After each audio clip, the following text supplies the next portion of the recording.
Today we're going to be breaking down a gaslighting form of manipulation I like to call distorted fallacy.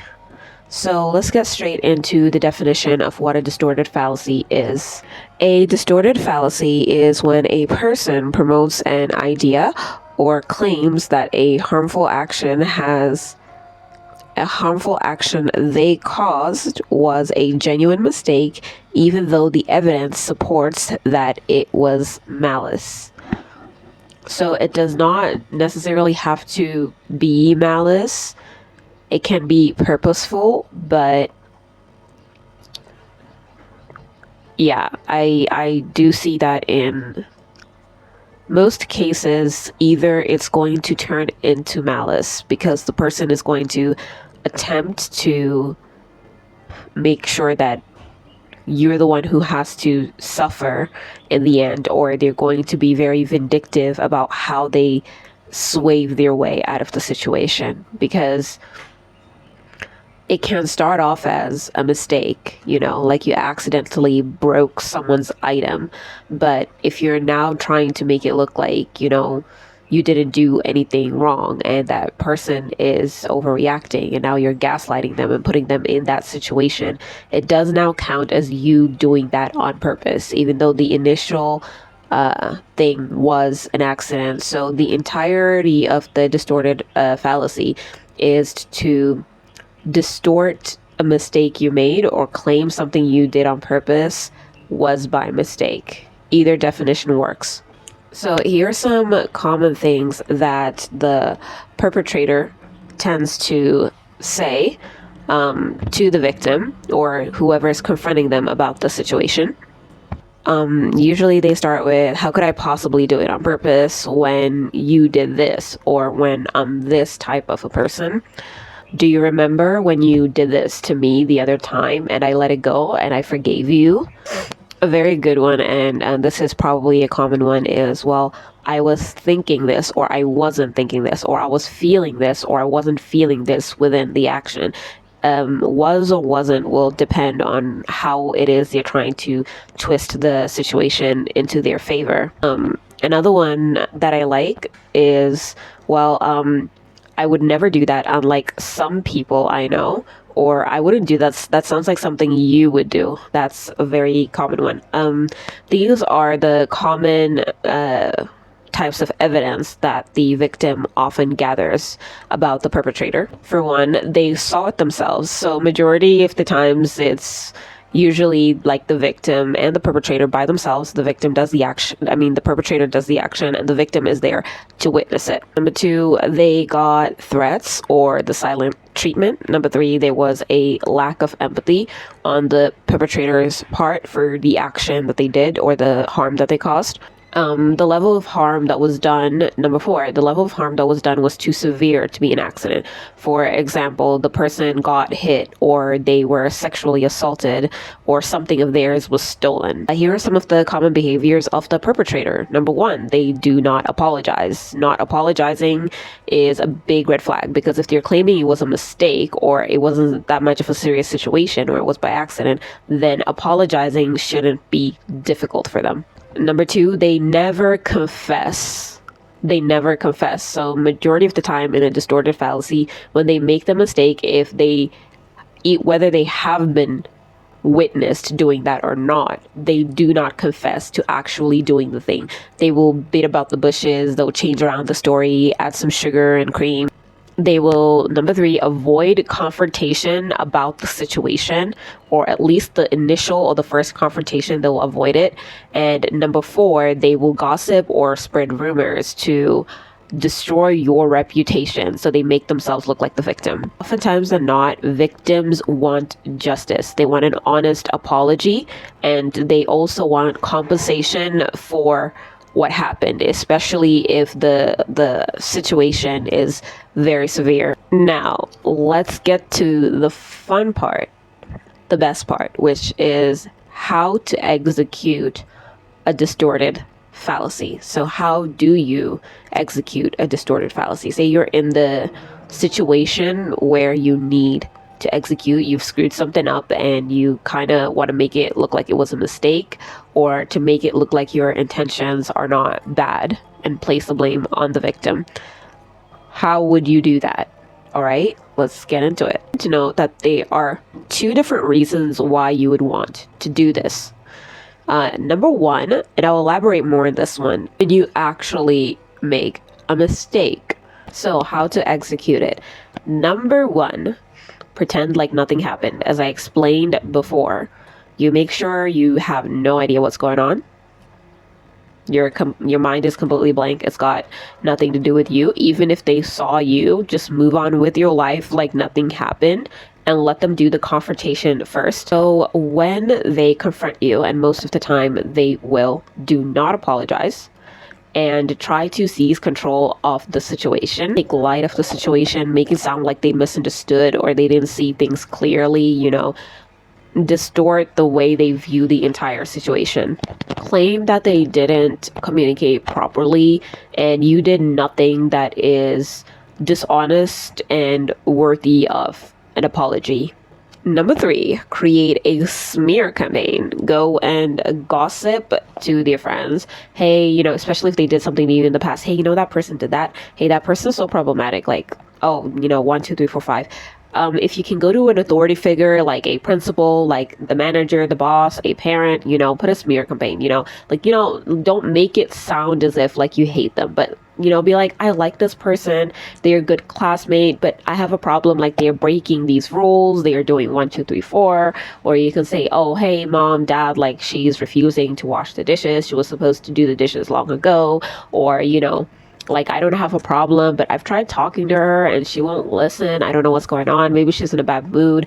You know, try to make yourself seem like a good person and you have you have no problem with the victim. Number four, they will confront you for the second time. And if they do privately, be sure to make a light threat. Just a small light threat, one that you can twist the situation, that if they accuse you of a threat, you can say, now you're overthinking it. If they confront you publicly, then deny any malice, deny anything that they're saying, make them sound like they're being ridiculous and overprotective for some reason. Make sure you seem genuinely confused and you have no idea what they are talking about. That's when you start claiming that you must have made a mistake or an error. That's number 5. Number 6, if you're forced to apologize, beat about the bush. Don't make a straight up, I am sorry, accountability for my actions type of sorry. Say things like, I am sorry you feel this way. I'm sorry this is what you think about the situation. This is not how that's not how I made it to seem, but if that's how you saw it, then I'm sorry for you. You know what I'm saying? Now, the second reason why you want to do this is because you don't like the person and you actually want to cause them harm. You know, you are plotting to cause them harm. And these are the steps, and this is what you will do a little differently. Okay, number 1, make sure you have a good reputation and you have cleared any bad reputation you have in the past, or everything in the steps before is not going to work. So if you're going to implement those, you need to make sure you have a good reputation. Number 2, be nice to the person after you've done the act and make sure that you have not. Just be nice to them and make sure, or pretend like everything is normal, like how you guys normally behave, so they can start questioning their reality. You know what I'm saying? The first public or private confrontation happens, act hurt, offended, not in an overly dramatic way. Just like, what, like, you're seriously accusing me of this? Like, how could you say this? Like, do you understand how much of an accusation that is? I can't believe you're saying this about this. Like, I can't believe you're saying this about me. Like, how could you do this? Like, I thought we were friends. I thought I knew you like that, you know? After the confrontation, that's when you give them a little bit of a silent treatment so that they can feel a little bit ashamed. And then after that, you can just act like you're resolving the situation, but behind your back, you're making that smear campaign that we talked about in the first steps. And then in the last but not least, when they confront you again, you need to make sure that you have shown yourself to be a victim and only claim it was a mistake in the second confrontation. If they don't it depends on how severe the harm is. If they don't make a second confrontation, then you can make it, and then you can involve a third party, especially a third party that's an authoritative figure, like a parent, the police, you know, whoever it is that you are trying to involve. Now let's talk about why people like you do these things. Number one, the reason why you do this is because you're severely insecure. You're insecure because you do not have any power and control, and you're trying to take control of situations. You're insecure about yourself and things around you. Number two, you're a careless person. So you're just very careless, especially because, you know, you dislike that person. So when it comes to being around them, you're careless in your behavior, because maybe deep down you feel like your carelessness will actually hurt them. You have very little empathy for them and the spaces that you share, so you're constantly trying to cross boundaries, hoping that it will upset them. You know, for example, if you share a house, a school, workplace, a relationship, a religious setup like a church or a mosque. Number three is because you're selfish. You're a very selfish person, and because you're selfish and you only think about what's in it for you and what benefits you, you are able to take over other people's spaces, and you're able to cause harm in the process. For example, you will break people's stuff, you will move things or change things that were in position, in like living shared spaces, you will be unclean. Number four, the reason why you do this is because you're evil. You're just an evil, not good person. Maybe it's because you were abused and you were mistreated by people, and maybe you're a mixture of selfishness and monetary greed. When it's mixed in together, it can cause a person to be evil. It can cause the most evil to come out of a person. Why you do this is because you're trying to feel better about your own pathetic existence. You're aware that you're pathetic, you're aware that you're small, and the people who abused you, if you've been abused, made you feel that way. And now that is how you're trying to take your power back, by hurting other people because you feel worthless. Last but not least, let's talk about if you're the victim. What do you do in this situation? How do you handle this?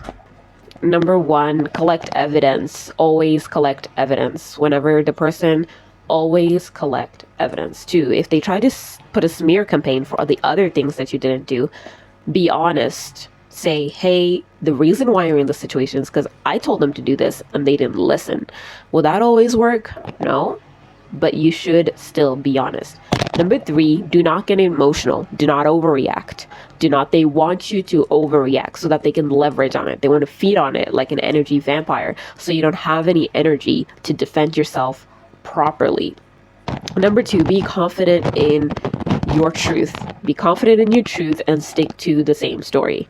Number four, make sure that when this happens, gather all the evidence, gather your thought, think about it, lay it all down properly, and immediately go to a person of authority. Go to the police, go to a landlord, go to your parents, go to someone of authority. Number three, we were number five. Number six, if a person comes to you and does this, but it doesn't involve an authority figure, you don't need to involve an authority figure. Involve a mutual friend and ask them to come and discuss, like, me and this person have a problem and we would like to discuss it. Could you be there and be the third party? And good thing is that if an authority figure is not involved, you can always cut that person off. And leave. But if it's like a roommate or whatever, you can involve an authority figure and you can get yourself out of that situation. There's no need to try and reason with gaslighters. They're gaslighting you. They're distorting reality. They're being fake. They're being manipulative. Don't reason with them. Stick to your truth and find a way to get out of the situation, get justice, get compensation. Don't even think about trying to get an apology. You're not going to be able to get an apology, but if you do get an apology, then that's good. If the situation is severe, like domestic abuse, and it is severe, like sexual assault, then we will discuss that in later videos on what it is you can do when the situation is that severe and how to safely get yourself out of the situation, because sometimes trying to get yourself out of the situation can only make it worse, and you're trying to do the best you can do to survive. Anyway, thank you guys so much for watching, and in our next video we will discuss I think we will discuss how to get ourselves out of the situation when it's severe. Toodles.